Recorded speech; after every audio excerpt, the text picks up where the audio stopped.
you have to withdraw your asylum application. Why? I'll explain it to you below.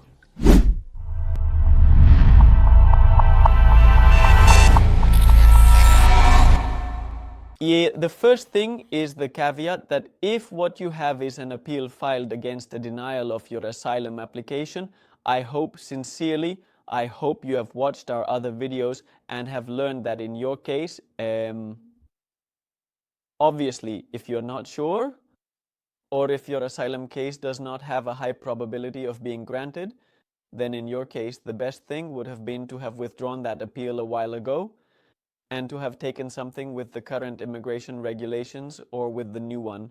And the purpose of having withdrawn as soon as possible is so that the 6 months of irregularity would start counting for you. In that case, where you already had a denial resolution, you appealed, meaning you filed an appeal saying that you disagreed with the denial resolution, asking them to please reconsider it. In that scenario, then you should withdraw, hopefully during that time. If you don't know, then withdraw now so that those 6 months start counting for you and you can take advantage of the new regulations routes, or withdraw now and choose one of the current regulations routes. If you have made the decision about what is best for you, how do you know if it is the best for you? Similarly, we have more videos on our channel, pinned comment. There is a link, you can consult us there. Most of those consultations are free, so take advantage of it. With that clarification made, now let's talk about other people, those who do not have a denial resolution and therefore have not filed any appeal. This video is directed at those people. Those are the people who should withdraw their application now, or practically now, almost immediately. Why? Because March 19th is just around the corner. What happens on March 19th? Well, it's the date by which, if you receive a denial resolution, at the latest by that date, the days remaining until March 19th are the entire window available.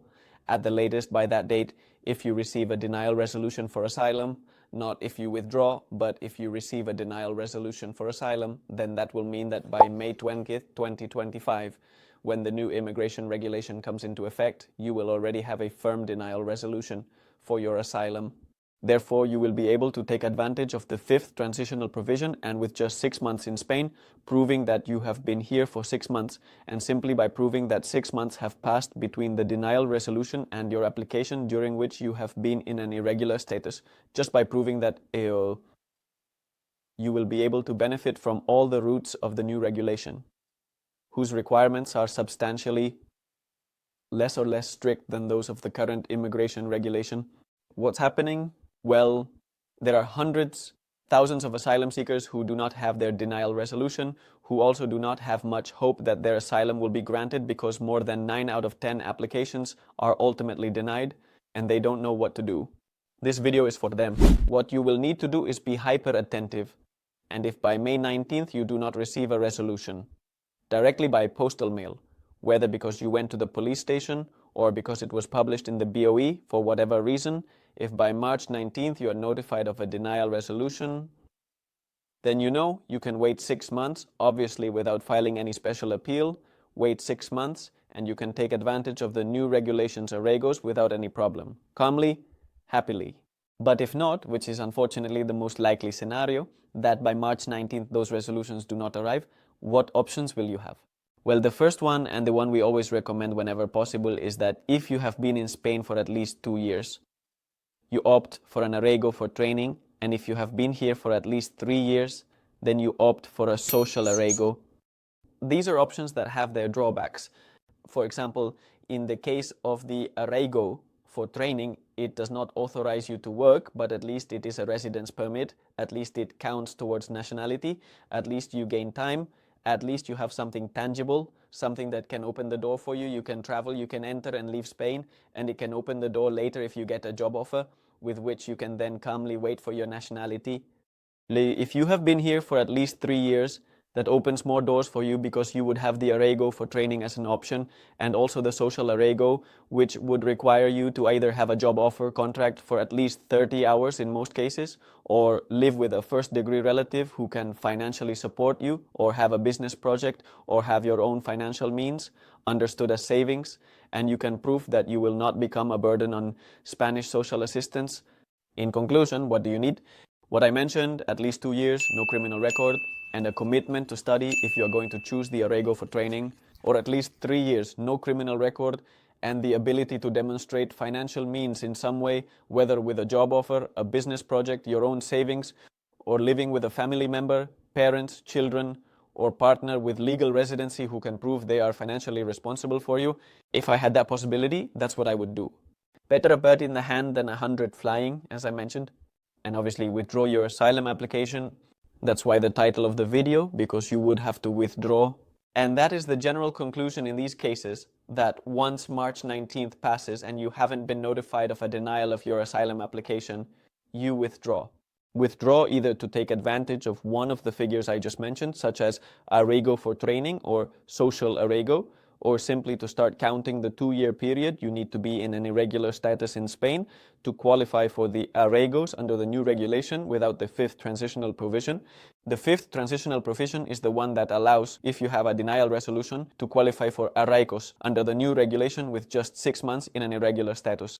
But since you wouldn't be able to take advantage of that because before March 19th your application hasn't been denied, you haven't been notified of the denial resolution of your asylum application, then what applies to you is what's contemplated in the regulation, which is basically that to qualify for arraigos, you need to have been in Spain for 2 years, and the time as an asylum seeker does not count towards the minimum 2-year residency period required.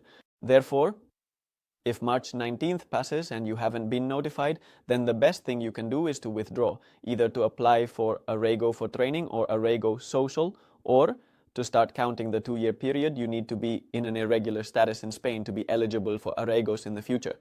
That's horrible. You will have already spent a long time waiting, hopeful to regularize your status, and now being forced to withdraw and spend 2 years in an irregular status is a cold shower that we completely understand. Additionally, remember that each time you withdraw from asylum, the work authorization you had also lapses, it expires. Therefore, you will not be able to continue engaging in any legal economic activity registered with Social Security, none at all. Another option would be to hope that Jesus Christ intervenes and issues some instructions stating that the denial resolutions notified before May 20th will be valid. Currently, what is stated in the regulation is that until March 19th it is not explicitly mentioned, but by saying that a final resolution is needed by May 20th, that's where the calculation is made, because for that resolution to become final, at least 2 months must pass, which is the period allowed for filing appeals. Hence the deadline of March 19th, because by May 19th the 2 months would have been completed, and on May 20th that resolution would already be final. So this option I'm mentioning is basically to cross your fingers for the Ministry of Migrations to issue an instruction stating that the denial resolutions presented will be valid for taking advantage of the 5th transitional provision. This provision allows applicants for asylum to obtain residency with only 6 months in an irregular status. And to benefit from this 5th transitional provision, all denial resolutions notified before May 20th will be considered valid. There, you would then have another window, another 2 months in which you could be denied, and in theory, you could take advantage of the 5th transitional provision. But this is nothing more than faith. This is nothing concrete. We do not recommend in any case that you cross your fingers and simply wait. What we strongly recommend is that if you have already spent 2 or 3 years, you withdraw from the asylum process now, as long as you are not notified of a denial resolution before March 19th, withdraw and take advantage of the routes of the current regulation. I'm afraid that legally and regarding routes, there are no more options. Remember that another scenario for you, if you are granted authorization for humanitarian reasons, which is often seen in the case of Venezuelans, or if you have a partner with Spanish nationality or European Union nationality, then you also have another possibility. Or even in some specific cases, we have also given this option to our clients, which is if you already have a domestic partnership with a legal resident, to consider the option of leaving Spain and having that person request your reunification. There are options, there are more or less crazy options, but they exist obviously depending on each specific case. I remind you, you can schedule a consultation with me or a member of my team by clicking on the pinned comment that has a link where you can schedule it, or you can contact us, as the contact methods are also there, and we will schedule that consultation for you. In most cases, they are free, and we would outline the best path towards your legal residency or nationality. And, well, in this case, it's quite necessary. a light, because we understand that this situation is extremely overwhelming, where you have to give up asylum without anything certain or with something certain. But leaving your job, it's overwhelming. We try to find the solutions that cause the least harm to the people who consult us. And well, we would love to contribute that little bit to this entire community of immigrants who are being affected by this provision of the new immigration regulation. Thank you for your like, thank you for your comment, subscribe. We publish daily videos about immigration and Spanish nationality. And for a more intimate, more personal, also more comedic, funny contact, we post funny things on our Instagram account, ILSpanOfficial, so follow us. Stay strong and see you next time. Goodbye.